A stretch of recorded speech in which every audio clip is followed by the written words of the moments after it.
Board of Trustees of the Lamar Consolidated Independent School District is called to order at 6:33 p.m. This is the regular monthly board meeting being held on January the 18th, 2022. We have a quorum with all members present. Please join me in a moment of silence to observe as you feel appropriate.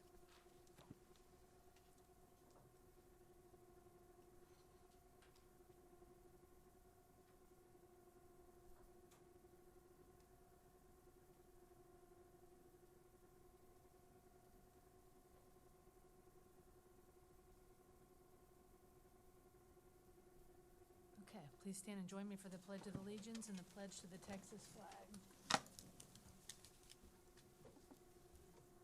I pledge allegiance to the flag of the United States of America and to the republic for which it stands, one nation, under God, indivisible, with liberty and justice for all. Honor the Texas flag. I pledge allegiance to thee, Texas, one state, under God, one and indivisible. All right.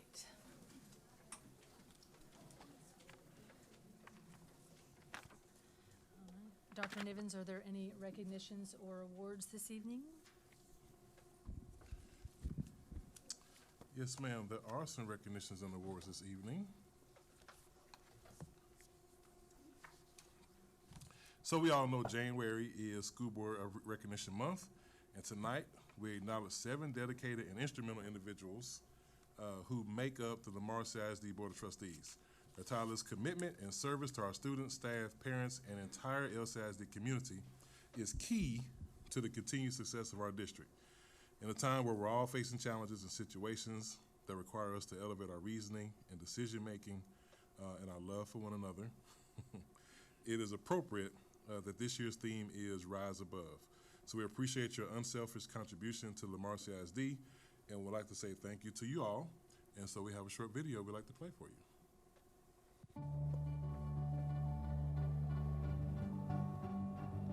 What does rising above mean to you? Being a strong leader and overcoming obstacles. I'd say rising above means going out of your way to help others no matter who they are.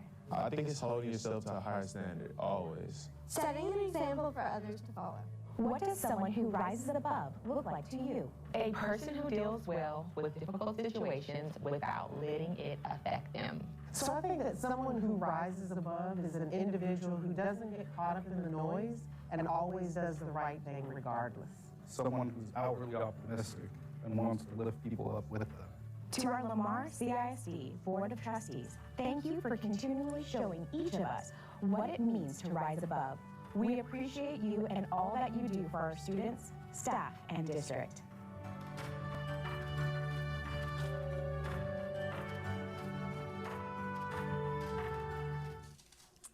So, you know, I've said before in board meetings and publicly that I appreciate the Board of Trustees because they're volunteers, and they volunteered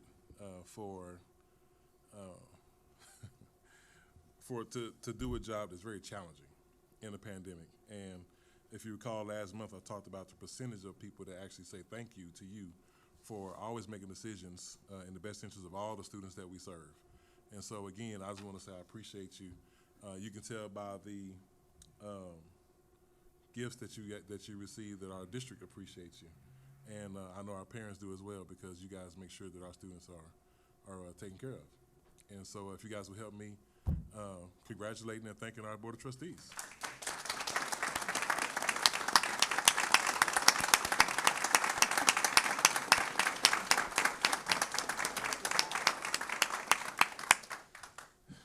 That is all, ma'am. Thank you very much. Are there any introductions? Yes, ma'am, there are introductions. I'll turn it over to Mr. Bates.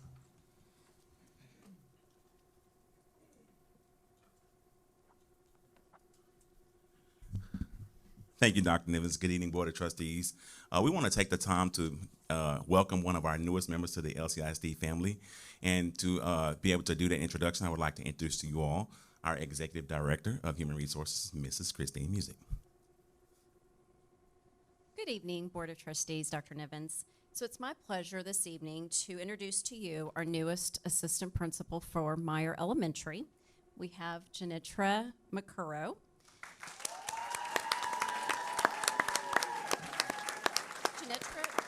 Janitra McCurrow is an August 2009 graduate of Sam Houston State University with a bachelor's degree in industrial technology.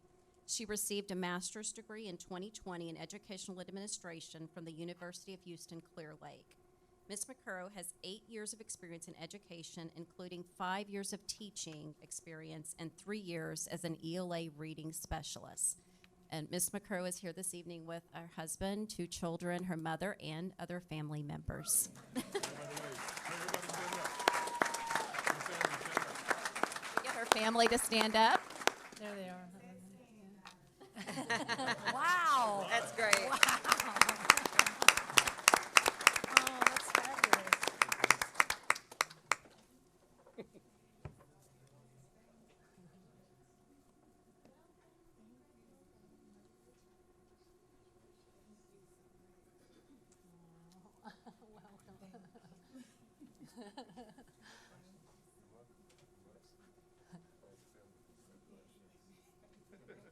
I love that.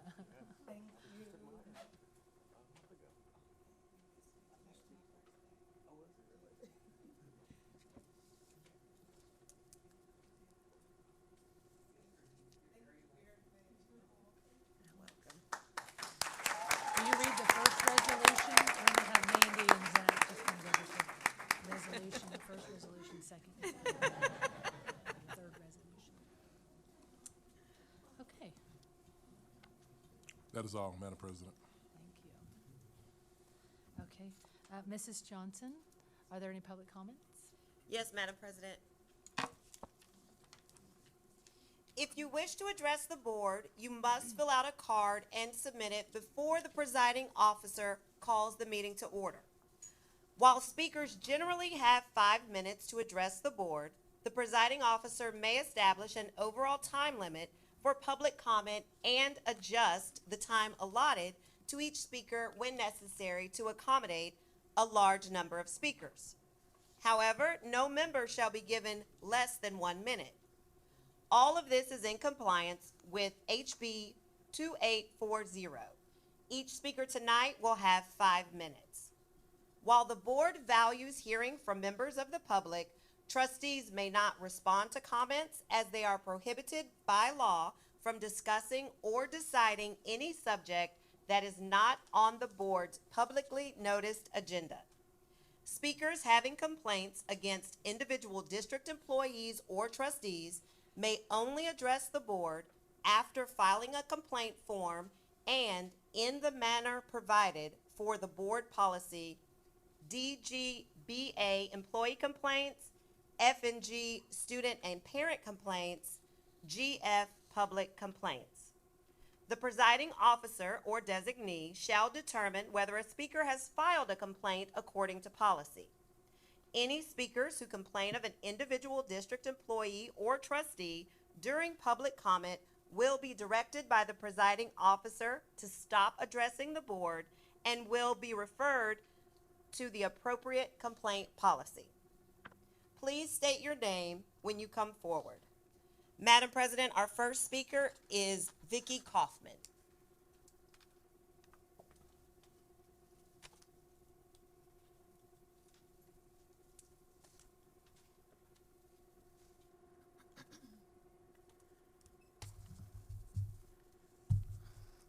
Trying to get my glasses on and hold the papers at the same time. Thank you for giving me the opportunity to speak. I'm Vicki Kaufman, a retired teacher and LCISD taxpayer. I'm speaking not only for myself, but also for a fair-sized group of concerned parents who were unable to attend this evening. We are all concerned about the Board of Trustees' actions regarding COVID mitigation. Students, staff, and the community at large are at enough COVID risk without increasing the risk due to a lack of common sense mitigation measures. The first thing that comes to my mind is the mostly unmasked academic pep rally at Lehman Junior High. I congratulate the students, of course, But the pictures posted on Facebook frankly terrified me, for the students and the staff, but also for the general community, who no doubt will receive the fallout from this super spreader event. There is very little masking, and very many people were crowded close together. Yes, obviously people had the option to mask. But unless your mask is an N95, a KN95, or a KF94, it only protects other people. Yourself, not so much. And it was a beautiful day.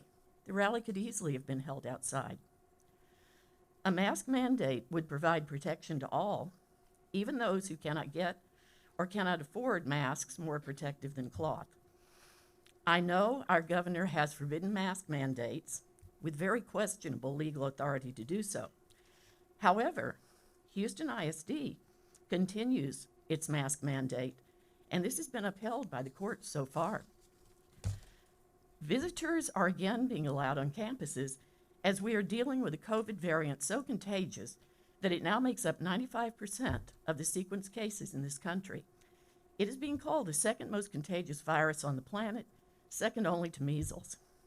But what if the visitors are asymptomatic?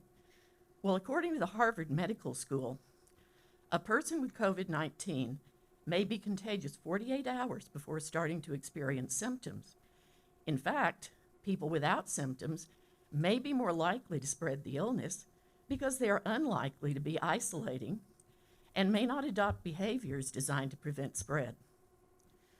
The Omicron variant is said to be milder, with some data to back that up. Nevertheless, hospitals are still severely impacted to the detriment of all, not just COVID patients. Furthermore, treatments for those who do become seriously ill with COVID are in short supply. As NPR's Health News states, want to get Omicron and just get it over with? Here's why that's a bad idea. And what about long COVID?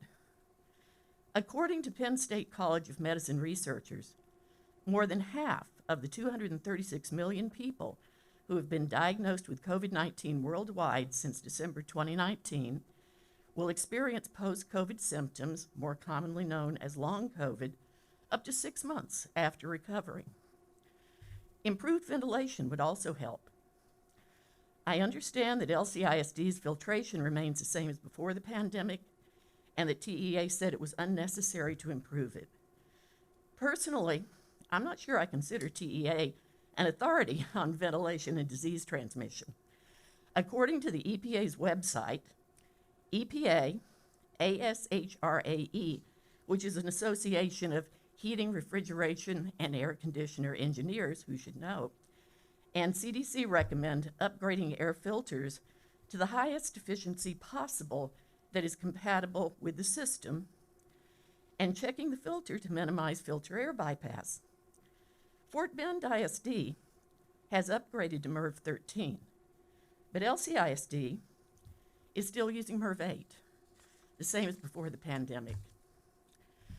I honestly feel that schools should be virtual at this time, or at least the option should be made available, but common sense mitigation measures can and should be implemented for in-person school, for the protection of students, staff, and the community at large. I and the people I'm representing thank you. Thank you. Our next speaker is Ernestina Brown.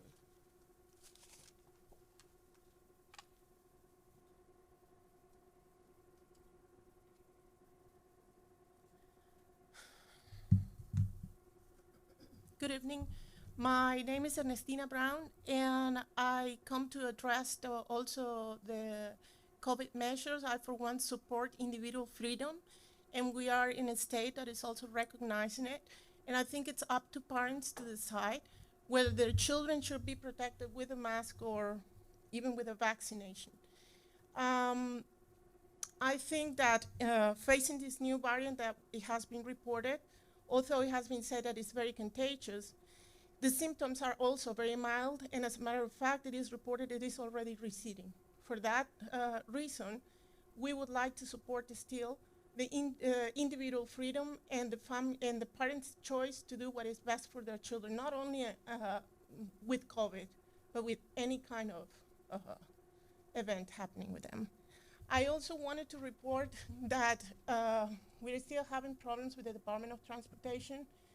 This situation has not been better. It has getting worse and worse. Today, I had to go and pick up my daughter at the school at 5:10. I had to come, we wanted to come to this meeting, but we also had to eat and we also had to run some other errands. We couldn't wait anymore for my child at home. While I was there and I was talking with the assistant principal, we received an email that said that the bus was already there picking up our children, which was not true. The email was received at 5:14. I was still there at 5:16, and there was no bus, and the children were not getting to any bus. They are lying to us in the report that they are saying when they are picking up our children. At least 3 times a week this happens. And it's unsustainable. The children, as a family, we cannot do many things during the week. And many of the things that we cannot do, we have to leave it for the weekend, but this is another issue that I also come to report. And this is the curriculum that we are having at the schools. The weekly plan that the teachers are giving us is changing arbitrarily. Last week, my child was supposed to have a map testing, and it didn't work. They couldn't do the map testing. So unilaterally, they changed the weekly plan, and they included topics that were supposed to be seen this week. And then today, after a 3-day weekend, my daughter has to go and do a test. I missed that change in the calendar. I missed that change in the schedule, and we really took this 3-day weekend to relax and do family activities. I think it is unfair. I think it is unfair that we parents are not taken into consideration in the education of our children. I think we're not being heard. I am doing what the student handbook the Lamar student handbook is recommending. I speak with the teacher, I speak with the principal, and I think the next thing will be to contact somebody in a meeting from the Lamar School District to try to explain to us what we should do. I hope we can together find a solution, because I truly see that parents and the school district should work as a partnership. And I'm really hoping that that's the way it's gonna happen. Thank you. Our next speaker is Brian Brown.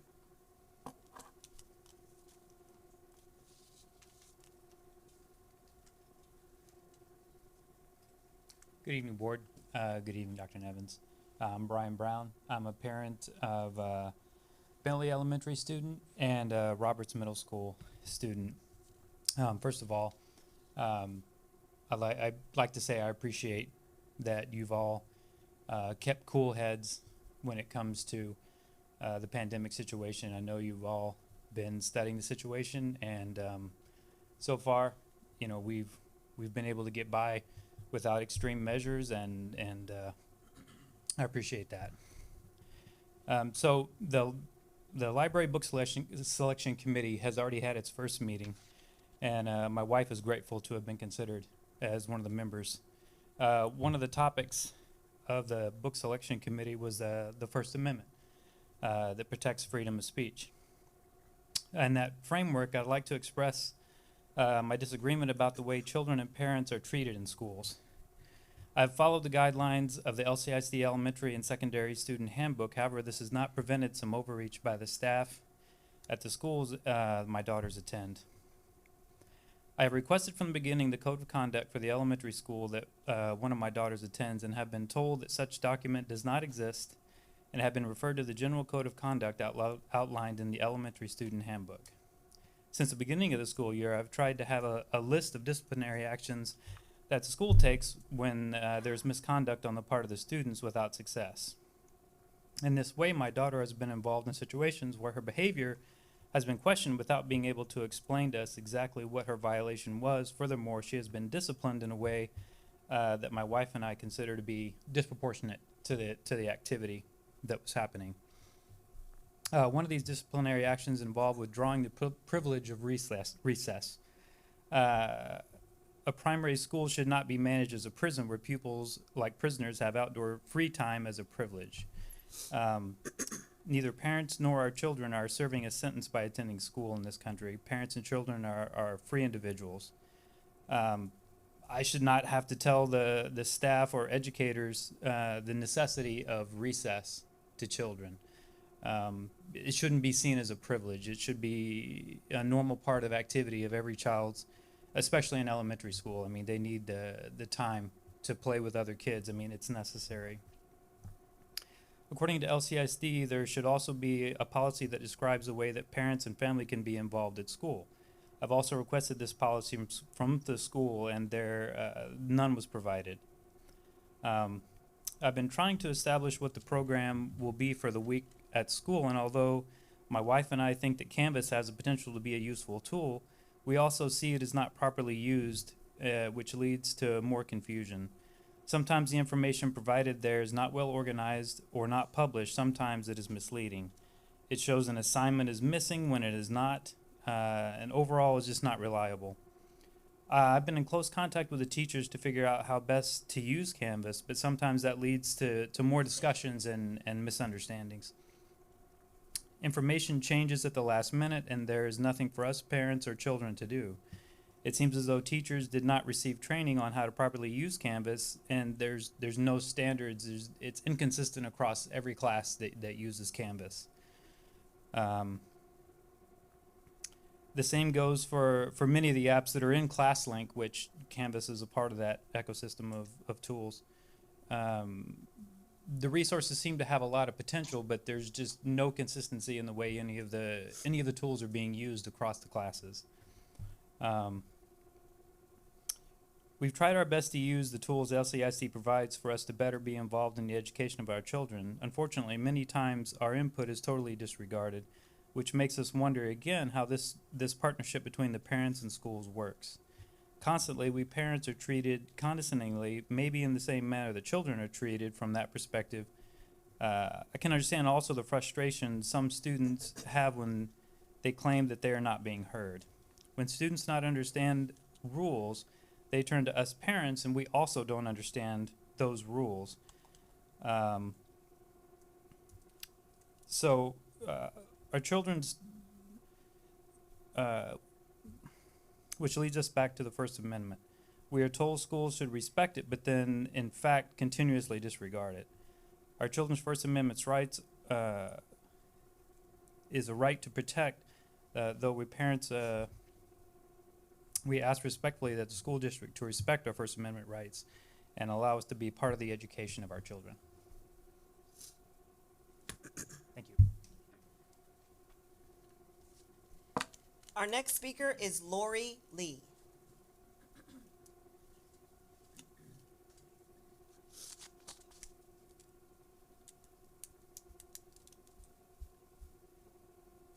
Hi, good evening. My name's Lori Lee. I have a son at Hutchinson Elementary, and I'd like to thank you guys for allowing me to speak this evening. I do want to say something about Brian. I don't have a whole spew, but I have a topic. But for Brian, when it comes to PE and recess, there has been occasions where my son has had recess taken away for disciplinary action. But I do like to state to Brian that the TEA specifies that all elementary students are to have 90 minutes of physical activity a week. So therefore, I know for a fact in my school that doesn't happen because they only get specials, for so many times, and that's PE, maybe twice 9 weeks, just depends. So when they do take away the recess, our kids are not getting the allotted minutes that they are required by TEA in order to have that physical activity. I know it works good for kids with ADD. They need to get the wiggles out. I know that I can look at my son's growth chart, and as soon as he started school, he started gaining weight. He hasn't lost weight, and he's continuing to gain at a little higher. He's not an overweight kid, but he's not getting the physical activity that he needs. So recess should not be taken away from these kids regardless of disciplinary action. That's just my thought, and I agree with Brian. But my concern today is curriculum. Social studies and science has been changed to a 2-week rotation. I'm kind of not real sure in understanding why. I was told by my assistant principal that it was a state change, and that so they rotate every 2 weeks. Then I find it hard to believe that we're doing this with our kids because every 2 weeks, how are they going to retain the information? At times, like this past week, my son had map testing, a math major, a science major, and a social studies major all crammed into 1 week. I had no ability to prepare my child for his major. So I have a problem with that rotation. I think it's a disservice to our teachers and our students when it comes to the learning process in their education. Science and math are key. We've already proven, studies have proven, science and math grades are low. With COVID and the pandemic, it's created even a more bigger situation where we're seeing low math scores and low science scores. And my other thing is, with those curriculums being changed, I was told that Lamar CISD created a daily assignment minimum for our teachers to put into the grade book. So certain subjects have certain daily grades. For instance, I believe it's reading has 7 or 8, I'm not sure. I think science and social studies only have 5 daily grades, and they're only needing 2 major grades. But if you look at the weighted average is 70% for the daily grade and 30% for major grades. So if they're only needing 5 grades and they're waiting, say, every 2 weeks, they're not even getting a quality 5 grades. For instance, my son is an A student. He makes usually hundreds in science. This year he had a 77. I had to work and put my foot down with the school at getting things changed and on his social studies so that his grade was brought up to at least his B by working really hard and doing that. So I would really like for you guys to take a look at and consider the weighted grade average for those subjects and the minimum, because I feel that if you give a minimum to the teacher, where is the expectation for them to meet? You set it this low, well, I only have to do 5, so I got 9 weeks, no big deal. We can squeeze 5 in there. And it puts a situation on our students, because if they bomb 3 of those 5 daily grades, they've bombed the whole year. Major grades mean nothing. It's only 30%.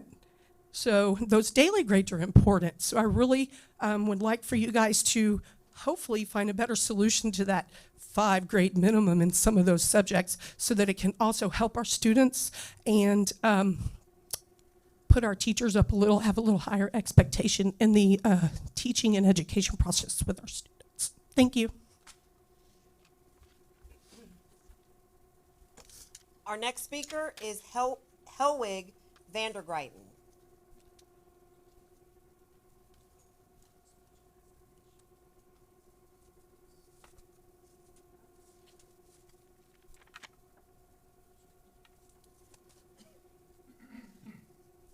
I am Helwig Vandergryten. I'm addressing you on the subject of morning pledges of allegiance.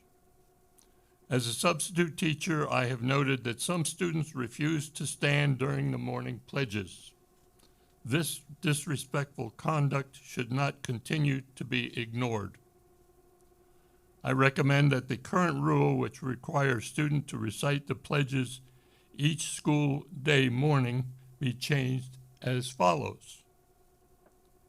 Every school day morning, all classes are expected to participate in the activity of honoring this state and the nation by standing and reciting or quietly observing the American and Texas pledges of allegiance. Upon providing written consent from their parent or guardian, students who wish to be excused from this activity may be excused from class to wait quietly outside their classroom during this activity. Thank you. That is all, Madam President.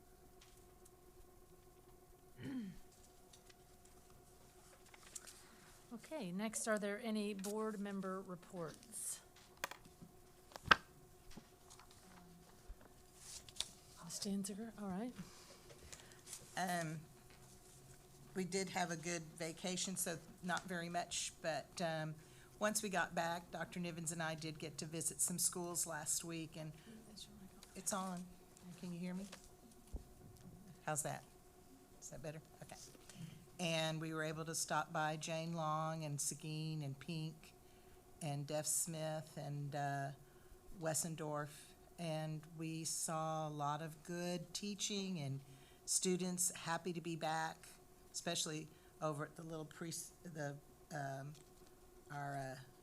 Seguin with our pre-Kers. They are very excited to be back. So I was glad we were able to stop by and see how things were going. And I appreciate that y'all let me sneak out the other day at our special board meeting to head over to Lunches of Love for the Taste of Fort Bend. Just their live auction items raised over $60,000, and so I know they had a very good evening, and all that money goes straight back to helping feed our students throughout Fort Bend County. So I gave them well wishes. I told them why I was a little late and what y'all were still doing, and that you had hoped to be there too to thank them, but I thank them for everyone here.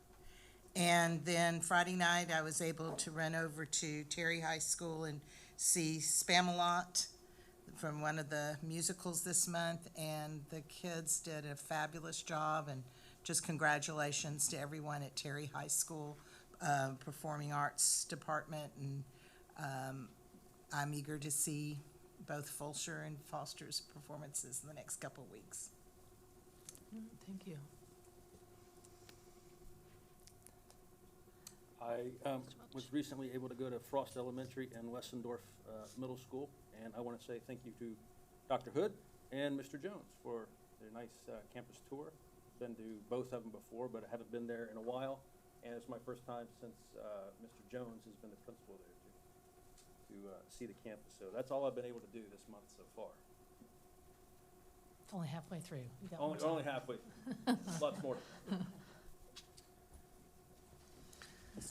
I went, got to experience the incoming 8th grade, next soon-to-be freshman night at Randall High School this past week, and teachers were excited to be there. Everyone was happy. They had all the curriculum in the courses and clubs and all that in the cafeteria, and there was a miniature pony, so that was quite impressive. So, and then Mr. Montalaga was working the grill, feeding hot dogs to all the families that came through, so that was great.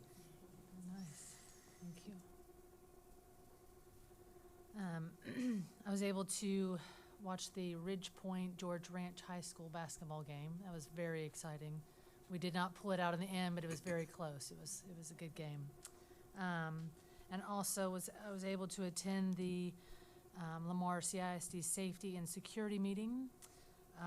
We covered the agenda items were future committee appointments, the LCISD Standard Reunification Method update, the police department update, and the Safe Schools Team Program update. So I always appreciate them updating us on a regular basis about the safety and how important it is to our district. All right. Let's see. Dr. Nivens, any superintendent reports? Yes, ma'am. I, just like everyone else, was able to get to quite a few events, and I really enjoyed doing it. I was able to make my very first wrestling match to watch Lamar, CHS, and Fulcher, and Terry. And a couple people looked at me because I got pretty excited. And so I wrestled in high school and in college, and it kind of took me back a little bit. And so I was out there yelling stuff. And anyway, I got pretty excited. So folks were looking at, who's that big old man over there jumping around? It was good. But we started my wife and I, we do date night every week. And so we started our date night this last Friday at the Spamalot play. And so just supporting our students and, very talented young people that we have in our school system. And I just want to always say that. And the theater teachers that work with them, our coaches, all of our staff members that do extracurricular events, is more than just, during the day you're teaching all day, but then you're with students late at night, and sometimes our coaches don't even get home till 1, 2 a.m. Then they turn right back around, and some are driving the bus at 5 and 6 a.m. And so I just always want to just keep it on people's minds that, there's a lot of folks out there working hard for kids. And I just want to continue to speak life into them because they're doing a lot of things behind the scenes. And, we just want to take the time to say thank you. they're doing a lot for our students. And so I just want to say again, thank you to all of our people that are pouring into our young people, especially after hours and early in the morning, and making sure that they are connected to our school system in some kind of way. And so, but yeah, that was my time. That was my week. Thank you. Okay, so now we will go over the consent agenda.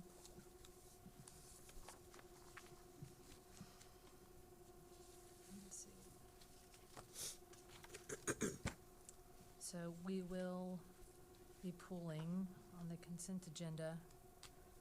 We're gonna take action on the consent agenda and the current action items. So we're gonna pull 9A2.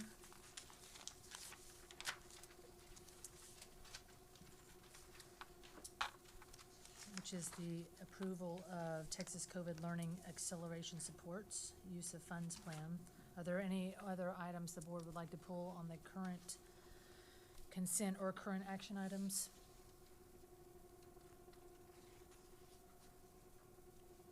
Okay, so may I have a motion to approve the current consent agenda and action items with the exception of item 9A2? Mr. Welch makes the motion. Mr. Hunt seconds. Is there any discussion? I would just like to make a comment to the financial department that I really appreciate the dedication you guys put into this report. I did my best to read it all and understand it. I don't speak accounting or finances. I'm just your average person that knows how to balance a checkbook, but I can really tell you guys did a lot of work, so I appreciate it. Yes. Yes. Yeah,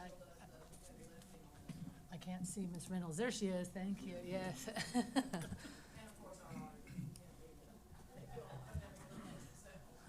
right. Thank you, Mr. Welch. Thank you all very much.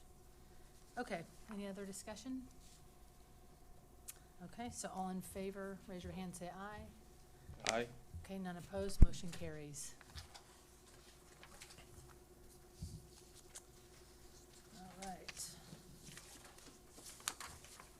So we'll turn it over to you, Dr. Nivens. Yes, ma'am, Madam President. So this actually was a future action item last month, and I asked the board president to pull it because we have some new information, some better information that we shared last month. And so before you guys considered it for approval, I want to make sure that you heard all the information that we have. So I asked Ms. Ludwig to come back and do a short presentation about some additional funding that we received. So this one is actually the auditor's presentation. Mercy. This is the auditors. Yes. This isn't T-class. I'm sorry. Yes. Got it. So, Ms. Ludwig, auditors. Okay, sounds good. Good evening, Board of Trustees, Dr. Nevins. We are happy that our audit is over for the year. So we are, as well as our auditors, I think. So we have Dan Hernandez, who's going to deliver a presentation about our audit and how we did this year. So Dan. Thank you, Gail. Good evening, Board of Trustees, Dr. Nevins. We do have the audit result for the fiscal year ending August 31st, 2021. And just a quick overview of the audit. The audit process starts for us in the summertime. We come out, and at that point, we are interviewing various individuals, departments. We are gaining an understanding of your controls, your procedures. After we gain that understanding, we test those procedures and those controls, and we finish up what we call our interim procedures. At the end of the fiscal year, August 31st, the district will close their books. They will complete their reconciliations and support those ending balances. We will come back out to do year-end substantive work, and we come back out in about the end of November, beginning of December. So at the year end, we are doing the substantive procedures. We are testing your controls again. We are confirming balances for items such as your cash, investment, debt. We're gaining sufficient audit evidence to render opinion. For the fiscal year ending August 31st, on the district's financial statements, we are issuing an unmodified or what we consider a clean opinion. This is the highest level of assurance we as auditors can provide that the financial statements are fairly stated in all material respects. We also conducted the audit in accordance with general accepted auditing standards and government auditing standards. This first report that we issue can be found on pages 1 through 3 of the annual comprehensive financial report. So a couple of quick highlights from the annual financial comprehensive report, which is your larger document that you received. The general fund had an ending fund balance of approximately $76.6 million. That was an increase of approximately $400,000 for the year. Of that fund balance, $65.7 million was unassigned fund balance, which represents approximately 70 days of general fund expenditures, or 19% of those expenditures. Other key financial items included a bond issuance during the year of $225 million for construction facility projects. With that issuance, the district's general obligation bonds ending balance is approximately $1.3 billion at the end of the fiscal year. So the second report that we issue is the auditor's report on internal controls and compliance. For this report, we are issuing no material weaknesses or significant deficiencies in internal controls over financial reporting. We found no instances of non-compliance material to the financial statements. This report can be found on page 1 and 2 of the single audit report, which is a separate, smaller document that you received. The third and final report that we issue is the federal single audit report. Because the district receives and expends federal expenditures greater than $750,000 each year, you are required to have a federal single audit. From that single audit, we as auditors do a risk assessment and we select major programs, major federal programs to audit each year on a rotating basis. For the current fiscal year, the federal programs that we selected was the Corona Relief Fund, the Special Education Cluster, Title II Part A, the Elementary Secondary School Emergency Relief Funds, the ESSER funds, that's ESSER 1 grant, ESSER 1 grant for Prior Purchase Reimbursement Program, and the ESSER 3 grant, which is the American Rescue Plan Act. So this did receive numerous fundings for the COVID-related activities, and those were high risk for us this year. So we are reporting in the federal single audit no internal control findings related to each major program, unmodified opinion on compliance. Once again, this is the highest level assurance we can provide. No instances of non-compliance or question costs were noted. This report can be found on page 3 and 4 of the single audit report. A couple of single audit highlights. Those total expenditures of those major programs that we audited this year was approximately $17.2 million. That represents 45% of your expenditures of federal awards. I would just also like to thank Jill Lidwick and Michelle Reynolds and the district's cooperation. We wouldn't be at this point presenting the audit without their assistance in completing the audit. That's all I really have, and I'll take any questions at this time.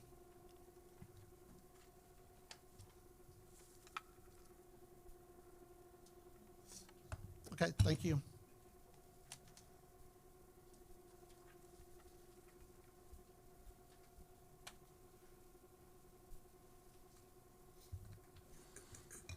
Okay, now we'll talk about T-class.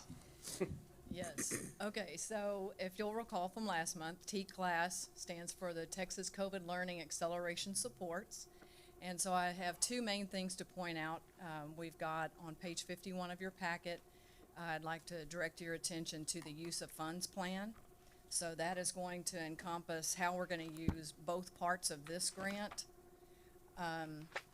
As I covered last month, in general, T-class allocation is a set of targeted supports that are available to education agencies to accelerate student learning in the wake of COVID-19. And it's administered by TEA.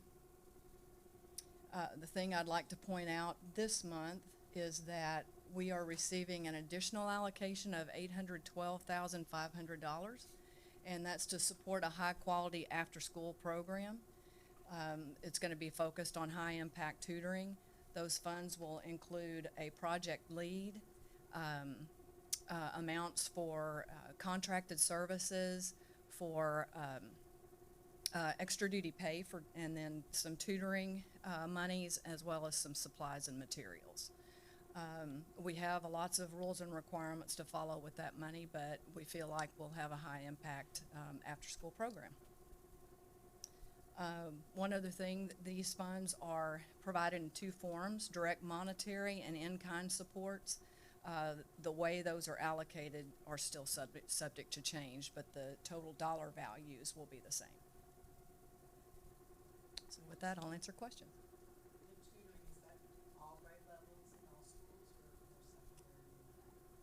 I believe it's all grade levels, correct? Because the Texas Bridge and the original funding is not.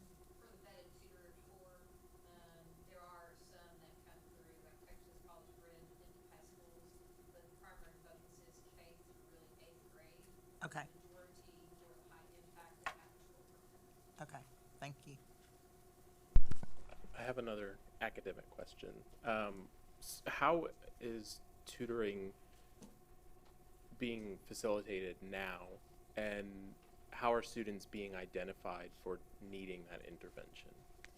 Well, I think there's a couple of interventions that we're looking at. First of all, you have the HB 4545 legislation. And so the STAR performance of 2021 has identified those kids, which really began in September. And so a lot of schools are doing tutoring also during their intervention time during the day, whether it's elementary or secondary. And they're also doing after school. We have some schools such as Pink that is doing Saturdays. And you're going to see more of that coming into the second semester. What the T-class funding is going to allow us to do also is to provide, we've had tutoring training through Zern as well as BookNook, which are focused training portals for our teachers that will begin implementation here at the end of January, early February. So right now, the students that are getting the HB 4545 tutoring, how are those students identified as needing, is it just pullouts for a certain percentage of kids? Each of those tested areas, let's say a kid failed reading, it's required to have 30 hours of tutoring in reading.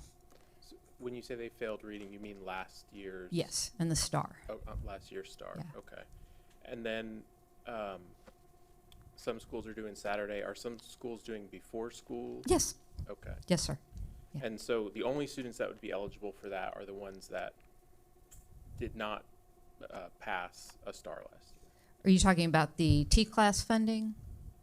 I think I'm talking about, there's a lot. Let me tell you our philosophy. Yes, you're going to have some very targeted tutoring for HB 4545. That is true, but we're not turning away kids, because there are other kids that also need tutoring in the same mechanism. They might have passed, a particular STAR, but to some extent they still have not performed well on a particular TEKS. And so we're going to provide the necessary support. And also you have just normal classroom grades throughout the year and assessments that also drive tutoring that is not HB 4545 connected. Okay. And then how does T-class does it supplement additional tutoring time than what 4545 does? Well, 4545 is the legislation. T-class in the particular area we're talking about, the tutoring core, allows us to fund it. It's the funding additional mechanism from, okay. Correct. And remember, we have ESSER funds that are helping with that, and now we have the T-class funds as well. Okay. And then the T-class after-school program is both tutoring as well as just whole child also. It's providing us opportunity to do that at some of the schools as well. And what does that look like? You could do PE, you could do different science, different crafty types of things that are not just math, science, social studies, English type tutoring. And then, when you're talking about any of these tutoring programs, we started to implement the MAP testing this year. Yes. Is a student not doing well on the MAP testing mean that they might be identified as needing additional tutoring? It is possible, but that is also happening not just with that one data set, but as you start looking at common assessments, the BOY scores, district assessments and such, our professional learning communities and groups of teachers are looking at all of that data collectively, and then they create a plan for either before school tutoring or during intervention time during the day or after school and or Saturdays. On a campus level, because I know a lot of students now, especially on the elementary level, they're starting to take some of the actual past STAR tests, like Yes. for the first time. How does the decision-making process look on a campus to decide what students need that additional intervention? They're going to look at the whole portfolio of performance. So if I'm sitting here in a PLC, particularly as we start looking at February and we start getting the MOYs in for MAP, you're also looking at your grade assessments for your grade reporting. You're looking at your performance assessments that the district has provided. And then you're looking at any common assessments that some of the schools are also delivering at the 4-week and at the 9-week as well, or 3-week and at 6 weeks.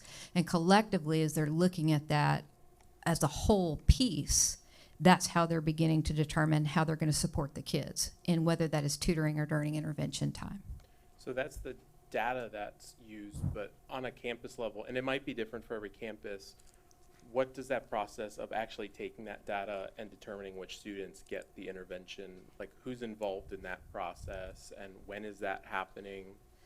I can give you an example, such as, like, let's say Lindsay Elementary School. And so they have certain times during the day, and like the one that I participated in, it was, I think, all 3rd grade. It could have been 4th grade, but 3rd grade. And it was a group of teachers all in a table.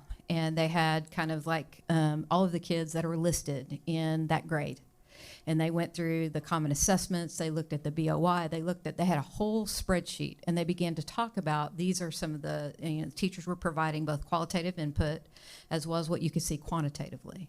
And then as a result of that, they were creating different groups, and in one instance, they were creating a special class per se that was going to assist kids for a certain amount of time. So it's a very collaborative approach.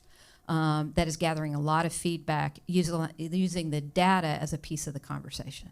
Does that help a little bit? It does, a lot. And so is there time built into the day for each of our grade level teams where they can have those conversations? Not every day. Right, No, not those every day, but there's time built into the schedule where the teachers can all get together and have those conversations. Yes, and some would meet after school in their PLCs as well. And so a lot of the schools, some team members want to do that during the day, and some choose to do it after school. But PLCs are required weekly and or every other week as well. And some of the elementary schools do it at a 4-week kind of a checkpoint where they do collectively with a lot of teachers, a bigger group of teachers versus a smaller grade level. And so it just varies throughout.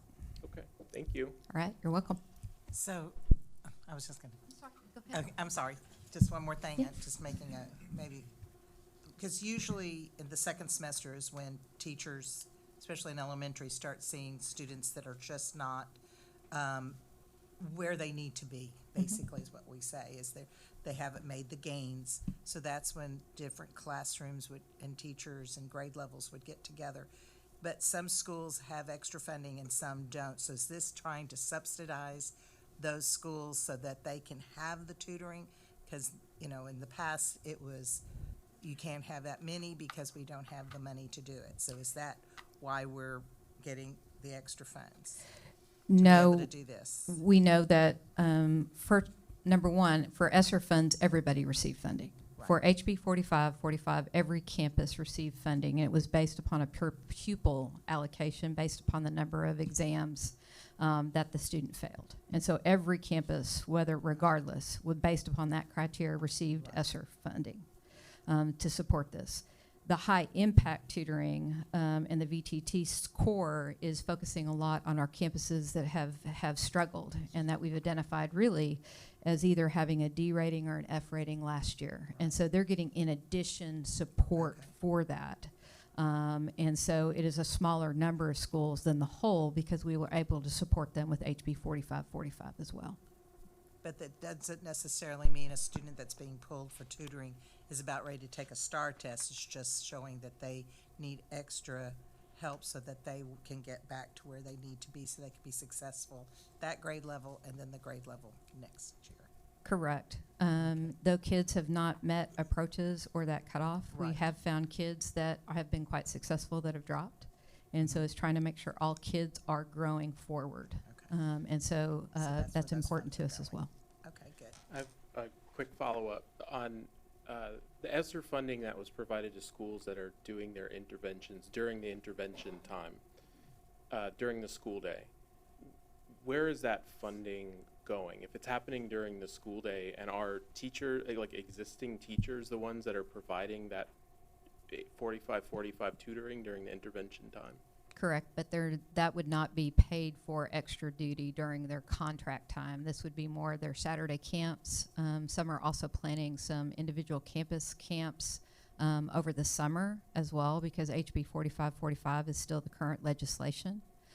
We know that we're working closely with the business office. Shall our schools are not able to utilize all of the funding, that they can begin to look at transferring that into the next school year as well for need.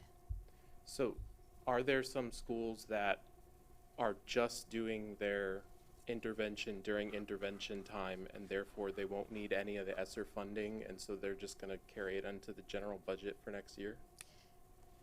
I can tell you that in conversations with principals, I think we have one maybe that has mentioned that, but I could not verify that this evening. But for the majority, if you look at close to 44 campuses, they're having to use it in some capacity in the after school time or a Saturday time, or even buying supplies for that time. So they're utilizing it somehow. And does that cause an issue with the ESSER funding in that it was allocated for pandemic catch-up, but then we're potentially going to be carrying it into the next year just for general funds? Well, it's 3-year funds, first of all, and we are able to carry it over. There are provisions that we can supplant those funds. The ESSER funding is a lot more flexible than some of the other federal funds, and it's a living, breathing source of funds too. So we're going to have a lot of amendments and changes to the plan. You know, even though the overall objectives will stay the same, the moving parts will change along the way. Thank you. I have so if all the funds are not used, we think they do carry over into the next school year. Is that correct? Yes, sir. Yes, I believe they're available through September of '24. Is that right, Yvonne? Yeah, September of '24. Ms. Kaminsky, who used to serve on this board, put this question in my head a long time ago. This is a plan. You guys are asking for approval. Is there anything about this plan that will live past the availability of these funds that we are establishing long-term that we'll have to use general budget funds to continue to fund? Well, we're always going to have a need for tutoring. That's going to be just the reality. But COVID and the impact on learning is not a one-year problem. It is a multiple-year problem that is going to have us addressing those challenges for probably the next several years. So there is going to be need of tutoring, but hopefully not at the level that we're seeing currently right now that we believe is due to the pandemic. Does that make sense, Mr. Welch? It does. That we do feel it, but not at the state of funding that is required right now is our hope. I would say we probably do have some software and things that we are buying that we will probably want to continue with. So those are the types of things we'll have to absorb.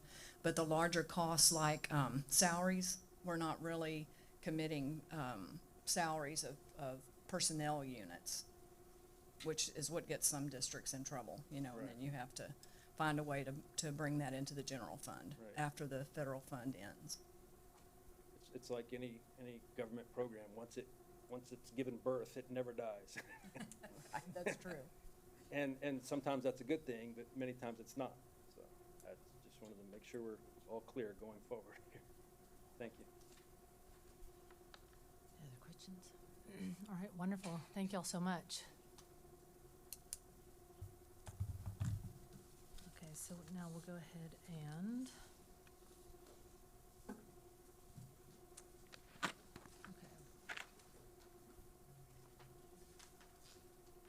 I need a motion for, so, can I get, do I have a motion to approve both the annual financial report and the Texas COVID Learning Acceleration Supports Use of Funds Plan? Mr. Lambert makes a motion. Ms. Danziger seconds.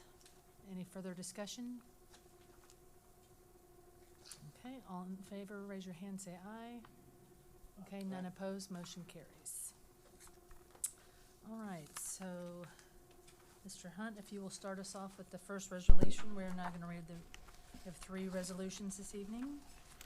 Whereas Black History Month is celebrated throughout the United States during the month of February, and whereas Black History Month recognizes the rich heritage and significant contributions to our lives by African Americans, and whereas schools are in a unique position to share an appreciation of the heritage and accomplishments of African Americans among children from all races and backgrounds, and whereas Lamar CISD schools commemorate Black History Month with special activities and observances, therefore be it resolved that the trustees of the Lamar Consolidated Independent School District declare February 2022 as Black History Month in the Lamar Consolidated Independent School District and encourage members of our community to share in this celebration of American heritage. Thank you.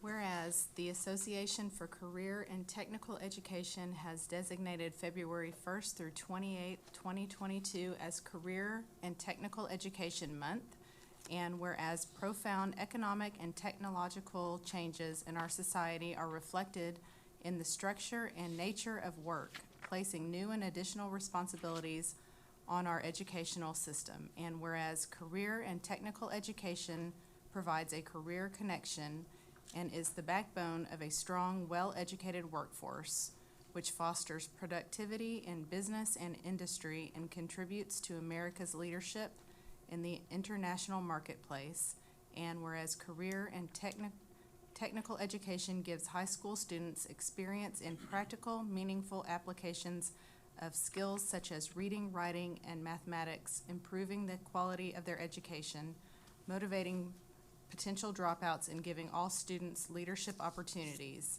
And whereas the ever-increasing cooperative efforts of career and technical educators, business and industry stimulate the growth and vitality of our local economy and that of the entire nation by preparing graduates for careers that are expected to experience the largest and fastest growth in the next decade. Therefore, be it resolved that the Board of Trustees of the Lamar Consolidated Independent School District declare February 1st through 28th, 2022 as Career and Technical Education Month, and urge all citizens to become familiar with the services and benefits offered by career and technical education programs, and to support these programs to enhance work skills and productivity. Adopted this 18th day of January, 2022. Whereas the school counselors help students in public schools reach their full potential, and whereas school counselors are committed to helping students explore their abilities, strengths, interests, and talents as these traits relate to career awareness and development, and whereas school counselors help parents focus on ways to further the educational, personal, and social growth of their children, and whereas school counselors work with teachers and other educators to help students explore their potential and set realistic goals for themselves, and whereas school counselors identify and utilize community resources and enhance and supplement comprehensive school counseling programs and help students become productive members of society. Therefore, be it resolved that the trustees of the Lamar Consolidated Independent School District recognize the importance of school counseling programs, which are integral parts of educational process that enables all students to achieve success in schools, and declare the week of February 7th through 11th, 2022 as School Counselors Week in the Lamar Consolidated Independent School District, adopted this day, 18th day of January, 2022. All right, thank you. We will now have presentations on the information items. All right, thank you, Madam President. I'll turn over to Mr. McKeever as he presents our bond updates. Good evening, President Williams, Board of Trustees, Dr. Nivens. I get to talk to you tonight about the bond, and I am excited about that. So one of the things that we wanted to talk about is the 67 payments that have gone on in the month of December, totaling about $14,769,162.32. So we were busy in December. Maxine Phelan Elementary School construction is scheduled to be substantially complete this July. You can see the picture there of Maxine Phelan. Construction is moving on. We're starting this month on our FF&E purchases, working with our purchasing department, and moving forward, getting ready for furniture. Permanent power is scheduled to come from Centerpoint, and it's due in the month of February. So Maxine Phelan is moving on. This particular project is on the board's agenda for closeout. The final payment and deductive change order is on this month. Opening, if you can see in the lower, let's see if I can get this right. This picture right here, that used to be the open courtyard at Lamar Consolidated High School. It's now a large group instruction room. It's really nice. And then a new sub-varsity field, and then the trailer stadium visitors field house, which is in the lower right corner of your picture. That project turned out very nice. Security vestibules. Currently our projects are out for advertisement.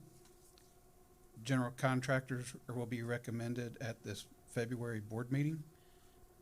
And here's the good part, the bad part really. Steel availability has lengthened our schedules.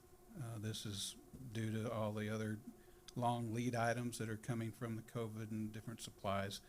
Steel is now on a 6-month lead time. This project will not be complete this summer, so our security vestibules are not going to complete. It has pushed them back to July of 2023 to be substantially complete.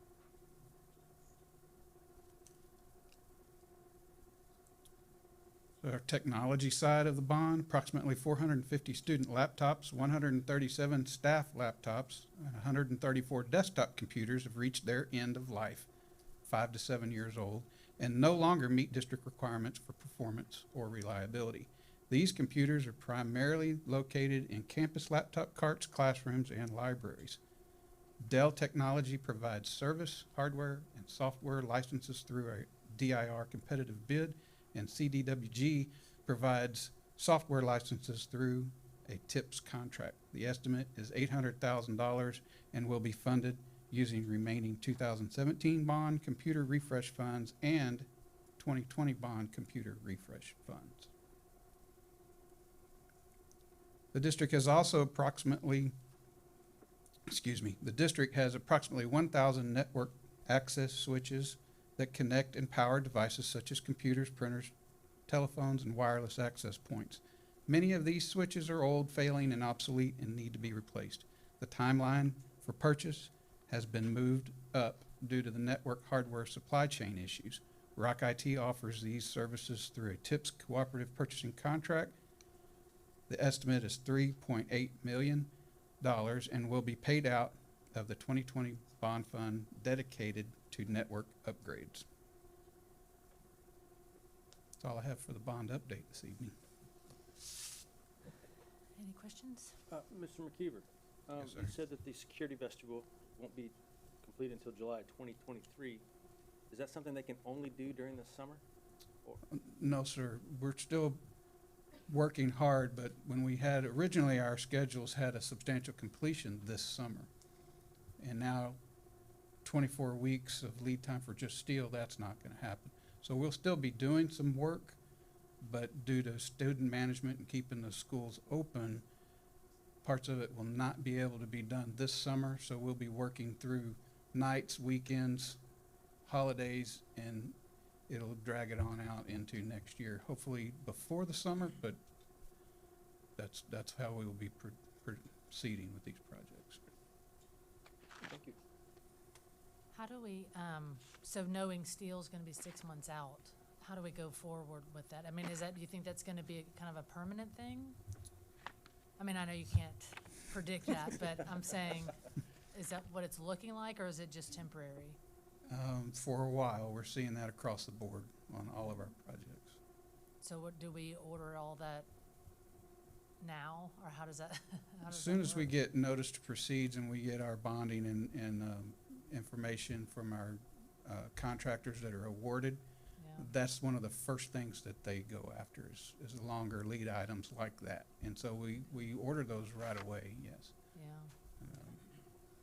Thank you. Oh, How many vestibules are we making with that? Is that 7? I think there's 9 of them. 9, okay. I said 7. thank you.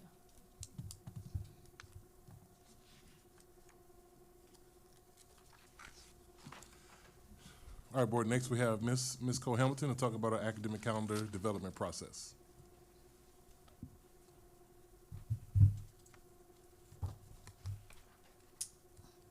Good evening, President Williams, trustees, Dr. Nivens, colleagues, and community.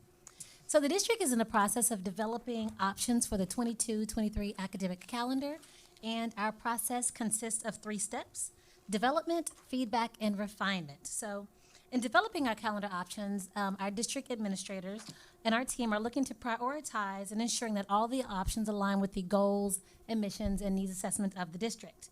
So we also want to make sure that all of the options are compliant with our state requirements and that we get feedback from the major areas of operations, including academics.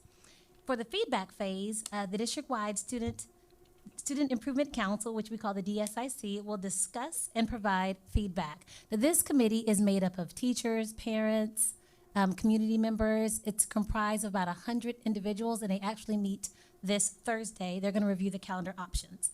Now, additionally, we're going to allow parents, staff, and students the opportunity to provide feedback via an electronic survey that goes live tomorrow. And for the refinement stage, after reviewing the feedback, administration may refine the options before presenting items for potential board approval. Now, feedback for us is just that. Feedback is the opportunity to share opinions and considerations. Ultimately, the Board of Trustees has the final decision regarding selecting a calendar option. So at this time, just want to share with you all what the timeline looks like. Our academic team spent December and January developing calendar options. Last week, district leaders had an opportunity to review a number of options and provide some feedback for refinement. This week, we're going to present the calendar option to our DSIC. The survey will go live tomorrow evening and will be open through February 2nd. January 21st, we'll share updated options with trustees if needed. We're going to review preliminary feedback as the calendar survey is live, and we'll continue to refine as needed based on feedback if necessary. Trustees, we intend to finalize some options for your consideration by February 7th, and then we'll present them to you at the February 15th board meeting. Any questions? Mr. Welch? When you talk about the options, is there going to be, or is there already in process a calendar option that basically flips the secondary and elementary start times? Thank you for asking that. No, sir, not at the moment. Not at the moment. But however, in the calendar survey that we're putting out, we are asking that specific item just to garner, just to get feedback regarding how our community feels about flipping the start times for elementary and secondary. Over the last 12 months, I would say, since we approved the one last year, I would say I've heard from a lot of parents, elementary parents, saying, what in the world are we starting elementary school so early for? Especially when the young kids, the kindergartners who have to get to bed, that are often not getting to bed when they should, and to get them up, and with the bus shortage that we're having, they're having to get up, before the chickens do, to get on the bus sometimes. And I just, going back to when I was in school down the road back in the 80s, it was flipped. And the idea was that the secondary kids could go to work, or they could start their after-school activities earlier in the day. And then the buses would have a chance to drop the secondary kids and go back to the elementary kids. So I've really been wondering that in the last 12 months, and I'm looking forward to the different surveys and feedback that we're getting. That makes sense. And in many districts, they do flip it. It allows the older students an opportunity to either provide care for their younger siblings after, or to do internships, externships. being that they'll get out of school earlier. We hope that by including that question in the survey, it'll give you all the feedback you need to give the administration direction regarding how to move forward with future calendar considerations. Any other questions? All right, thank you. Thank you.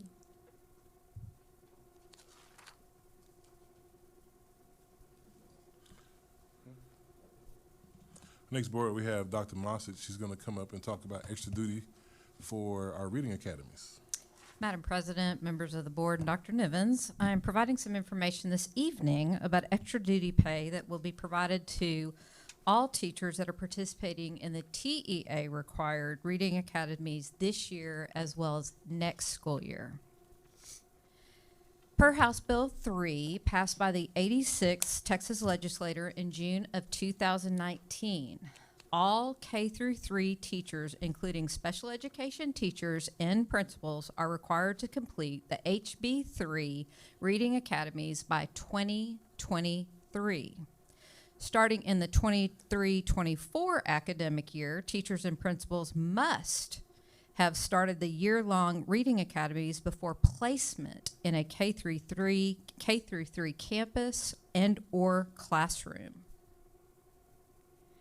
The training is conducted through an online platform created by TEA consisting of 12 modules with an estimation of 60 hours of coursework, including graded quizzes as well as artifacts. Participants have 11 months to complete their training, and start and end dates are regulated by TEA.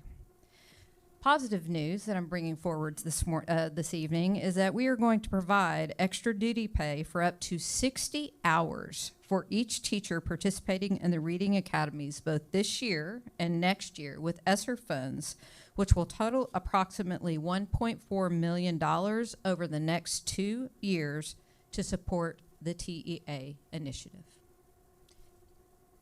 Do you have any questions? I have a question. So in paragraph 2, where it says they must have started the year-long reading academies. So when hiring new teachers, like, I mean, you can do it like the day before, like, what does that mean, must have started? Do we know, just signed in, logged in, or, you know? They so have to be signed up concurrently as they're in that assignment. Okay, so it's not gonna really hamper us from hiring, I guess, like if they hadn't started or not so far along in the process? Yes. We do not believe so, Okay. but we've not hit necessarily 2023. We've had a number of teachers last year and then this year that are getting trained, and next year. So we're all going to be feeling the impact of that, but we're hoping we're not going to be put in that space to have that happen.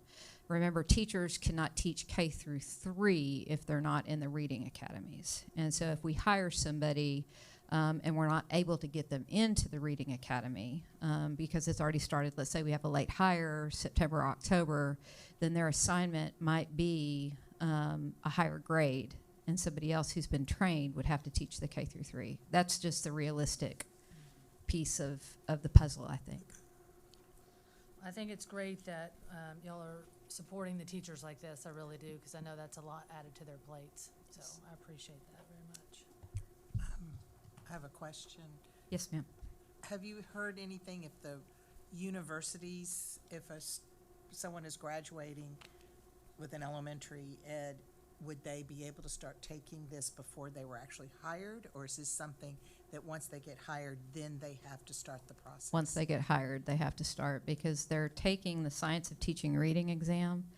Also, that's a new exam that has started, but they have to also be participating in the reading academies to do K through 3 beginning in that school year. So we're really whamming these brand new teachers or teachers trying to get into education. Yes, ma'am. I have some other words, but I won't say them. Dr. Mossage, help me understand. I love that we're going to supplement the teachers for their 60 hours of work. I mean, that's necessary. But the ESSER funds, is the ESSER funds not specifically tied to COVID-related mitigation or catching up with learning loss? I think that as we began to look at the impact that the COVID pandemic has had on our teachers and the level of assistance that we're providing to our to our students, that was covered within the spirit of the law.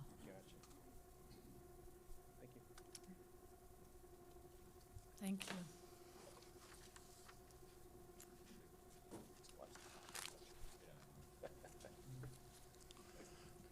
Our board, next we have Ms. Ludwig, our CFO, to talk about the budget calendar process. All right, we're already up to the 2022-23 budget year. If you'll recall, our fiscal year starts on September 1st, ends on August 31st.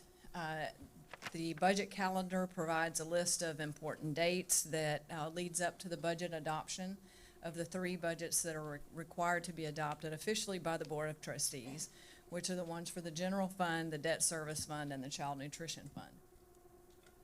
This calendar gives campus principals and department supervisors deadlines for getting in their preliminary budgetary requests according to our established guidelines. Budget requests are reviewed by central administration, and several workshops are held before budget adoption. Those are usually in the summer. The district has a board budget committee that serves in an advisory capacity during the budgeting process. It has 3 members, and they're appointed annually by the board president. The meetings will be held as needed throughout the budgeting process, and will start very early in the spring, possibly February or March, and we'll discuss all the budget parameters. The established guidelines I mentioned for campuses and departments include general allocations for student use based on enrollment, district level allocations for specific items. Those funds cannot be reallocated. That's for copier budgets and things like that. Then they also get special program allocations. Salary and benefit projections are established in collaboration by financial services and the human resources department.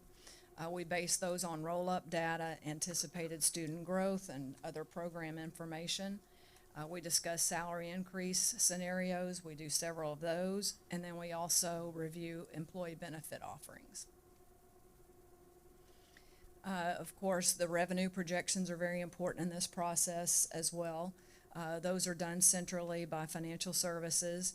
The 2 largest components are our property tax revenue and our state aid. Property tax revenues depend on property values. We get our first preliminary estimate of values from the Fort Bend Central Appraisal District in late April. Those values are certified by the CAD in late July. Property values must be discussed according to TEA guidelines with the board during the budgeting process.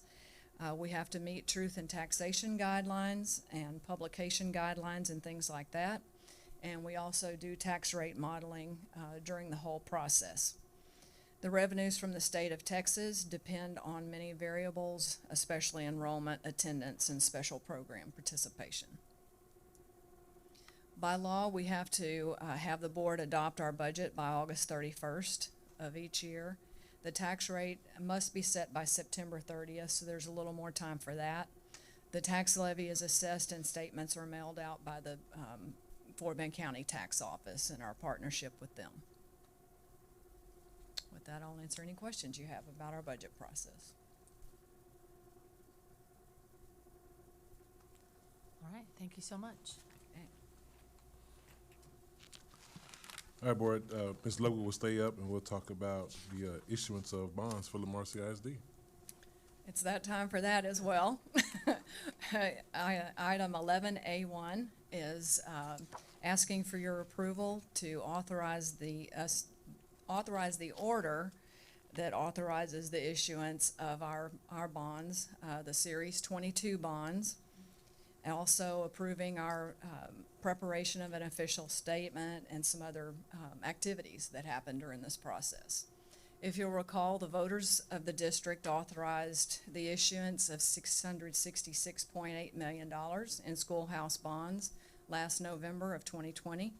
Proposition A approved about $645.2 million for construction, acquisition, and equipment of school buildings, purchase of land sites for the buildings, a purchase of new school buses and the retrofitting of school buses for emergency safety or security equipment, as well as other vehicles for the same reasons.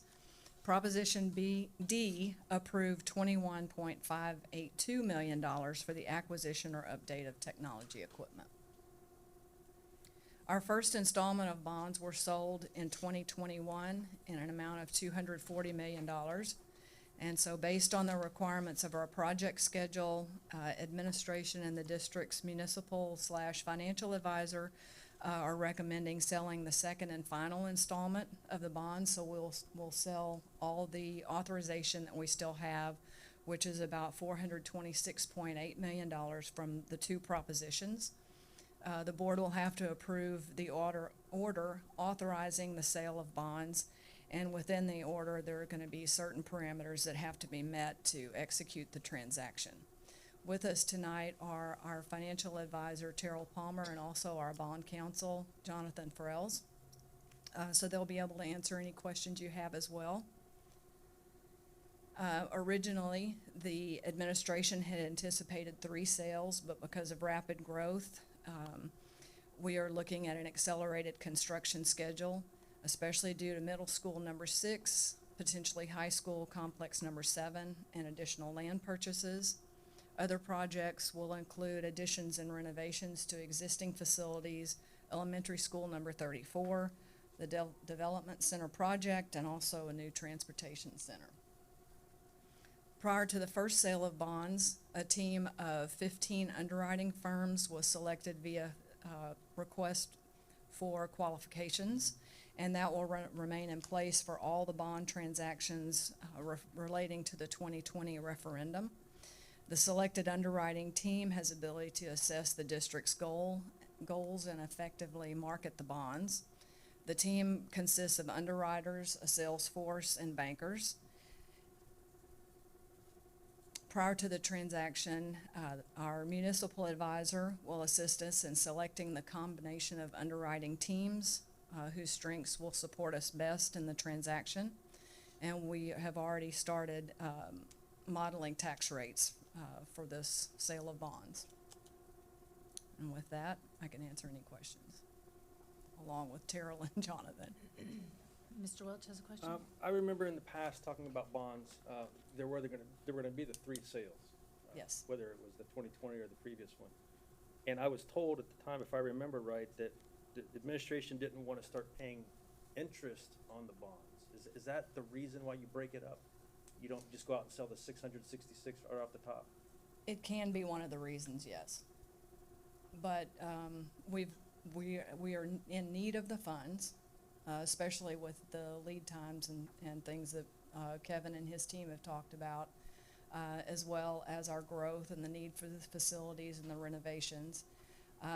Also, there are some larger projects that we're accelerating, and with those costing or being as high a percentage of the authorization that we have left, it just makes more sense to go ahead and sell all of it. We can save on issuance costs that way as well. We've recently had the bond refunding that will help us with our tax rate management, and then we have several other resources that we can use to manage the tax rate. I had kind of the same question. How is that going to change? I know we need the money because we need to build, but how does that hurt us in any way financially? It's not going to have a huge impact because it was only going to be a year or so anyway. Okay. All right, good. Any other questions? I just have a comment. The lead times that Mr. McKeever talked about earlier, we opened bids recently for a new elementary school, and it came in 18% over than what we originally budgeted, just because of the pandemic and supplies and materials. So I've been talking to the team about let's just think ahead and see what else can be out there that we need to go ahead and buy now. And so that's why earlier Mr. Jacobson and his team decided to spend, I think it's about $3 million on some switches and things like that, because we know eventually that's going to catch up to us. And so let's go ahead and start getting those things now, so we can be on track as much as possible. But it's the pandemic is still rearing its ugly head to us, and so we just have to do a good job of planning. And the team has done a great job planning and bringing things forward to make sure that we're able to stay ahead of time.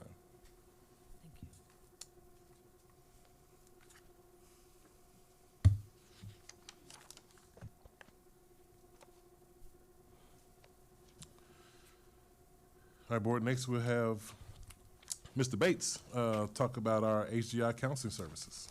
All right. Thank you, Dr. Nivens. Good evening once again, Board of Trustees. Tonight's presentation is an overview of the Houston-Galveston Institute Counseling Services and also a future request for approval of the interlocal agreement between HGI and LCISD. Currently, HGI provides counseling services for any student of any age at every campus. HGI covers a wide range of emotional, behavioral, and interpersonal needs. And also, these services are conducted by licensed and certified therapists, and they can be conducted either on campus or also via teletherapy, remotely if needed. The services covered can be conducted as individual counseling, group counseling sessions, or even family counseling sessions. Students gain access to HGI by either recommendations by either parents, adults, also as any other staff members. They can make them to the campus counselors, or the counselors themselves on the campus can make a recommendation. And then, of course, the counselors must complete an HGI packet for services. Before any services are provided, of course, parents must give written consent, so they must give approval before any services are conducted by HGI. And there's a few data points that I have on the slide. For last school year, the 2021 school year, we had approximately 571 students take advantage of HGI services for a total of 4,842 sessions. And for this year, ending in December, the first semester, we had a total of 678 students to access HGI services for a total of 3,306 services. So it's good to see that our families and students are taking advantage of those services. The interlocal agreement that we'll be asking you to approve in February, it does establish as a valid procurement method as under current state, federal, and guidelines. And if approved, this interlocal agreement will remain in place for the 21-22 school year. As well, it will cover the next 2 school years as well. So for the 22-23 school year and also the 23-24 school year. It will provide us provide us a total of 40 therapists that will be use a multiple combination of funding sources. And those sources would be grant funds, federal grant funds, funds by the George Foundation, ESSA 3 funds, and any funds that are procured by the Houston-Galveston Institute. Are there any questions? I do. Yes, sir. So we know that our schools and our counselors, just because of the students' private issues and all that stuff, they're not always aware of that kind of stuff. Is there any communication to students saying, hey, these services are available on more in a broadened communication? Oh, yes. One, those are some of the things that they kind of covered during beginning year orientations, especially when we have students transition from one building to the next. But it's also one of the things that whenever it's being reported by a principal, being reported by an adult, whether it be a teacher, whether it be a principal, or even the parents themselves, it's one of the things that our current campus counselors are trained in kind of coaching the parents, and this is maybe one of the additional support services that you may want to access. So do the students know that this is available to them? Like, can a student request, like, hey, or like it just hit the fan at the house and it's really bad or something? Do they can step out themselves? That's a great question. The students themselves can request it, but we still have to get parental permission for them to actually get access to those. But do the students know that they can request it? I wouldn't say that I know for a fact that they know that these services are out there, but it's one of the things that if anybody on the campus in our support, as far as with our services, we make sure that we try to steer them to that. So, and we even kind of do that as I kind of hear things from parent phone calls here as well. So. Okay. I would say as you get to the upper grades, high school students would be aware, but when you're talking about the babies or little ones, it's one of those where we have to kind of be the parent and make sure we steer them toward that. Awesome. Great question.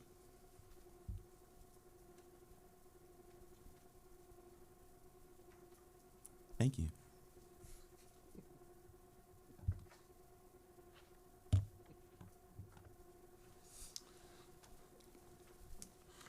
All right, next board, Mr. McKeever will come up and he'll give a summary of the discussion we had this last Thursday for the failing attendance boundary options. Good evening. Just to review a little bit about last Thursday, January 13th, special board meeting. We talked about the attendance boundary committee that will be assembling to to do for Phelan Elementary School. The board did agree to move forward with 3 different options. And so I wanted to start off, this is our current attendance boundaries for Arredondo and Hutchinson. And if you look just to the left of Hutchinson is where Phelan is going to be, where it is. So this is option 1, attendance boundary. It will affect Hutchinson and Phelan and Arredondo. And the attendance boundary committee would be made up of representatives in those impacted areas. Option 2, if you look at this one little section right here around Hutchinson, that's actually in the Veranda subdivision. If we go back to option 1, Veranda subdivision goes all the way around Hutchinson, and if you back up to Hutchinson, you can actually throw a rock and hit it. But option 1, because there's no direct access to Hutchinson, has them going to Phelan and keeping them in the same neighborhood. Option 2 takes a little bit out of the Veranda subdivision and moves them over to Hutchinson.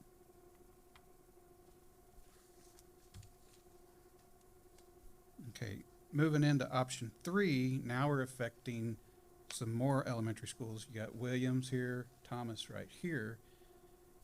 And when you go into option 3, you move planning zone 44B goes to Williams. It was in Arredondo. And 44K was in Thomas, goes to Arredondo. So then when we go to our attendance boundary committees, representatives from those 2 schools would also have to be in that attendance boundary committee.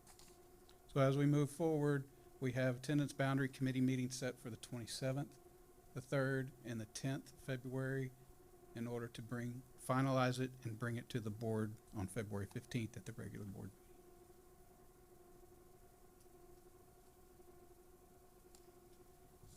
Any questions? Are those meetings going to be here?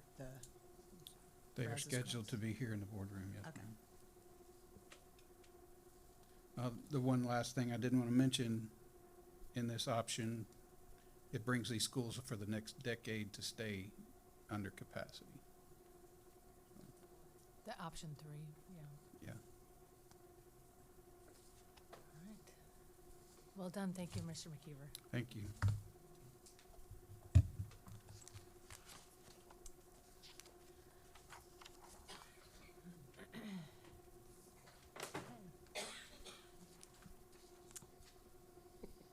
What's the matter? Okay. So, are there any other items on the future consent agenda that trustees would like to pull for discussion for the February board meeting? To the future consent agenda.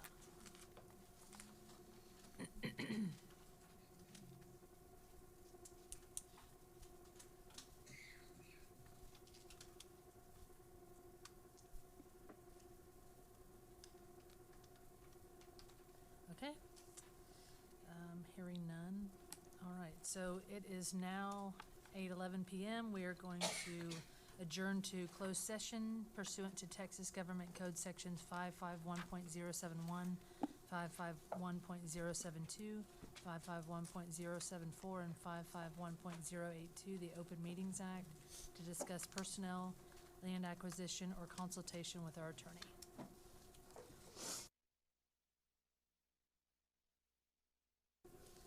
Okay, so we are now back in open session. The time is 9:37. Thank you, Mr. Secretary.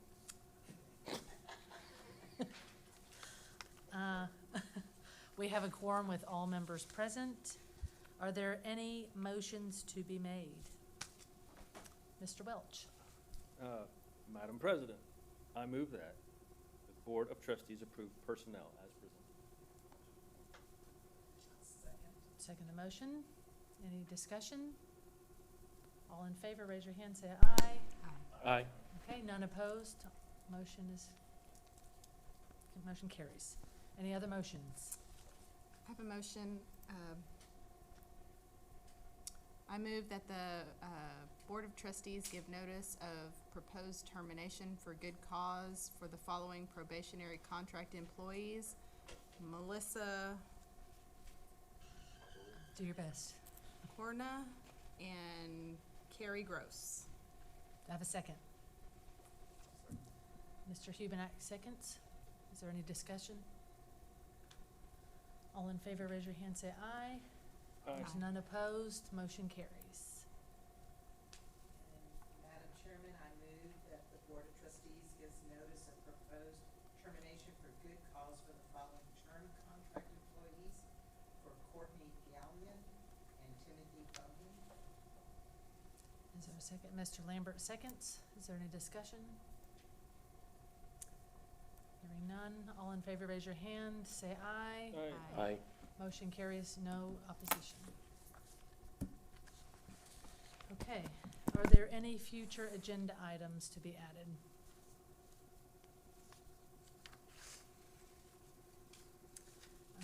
I wanted to let everyone know that we are gonna add a public hearing for our February meeting, to be determined at the time of the meeting before we vote on the master plan principles. So if somebody wanted to come share, they can at that moment. So it will most likely be a 30-minute public hearing type of thing if needed, but details to follow. Are there any upcoming meetings or events? Some plays and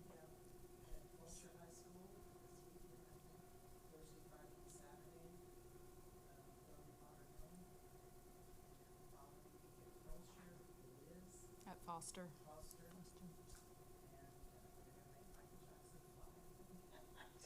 No, he's not flying. He's not flying yet, they didn't get permission, and that's gonna be Thursday, Friday, Saturday, Mhm. Sunday.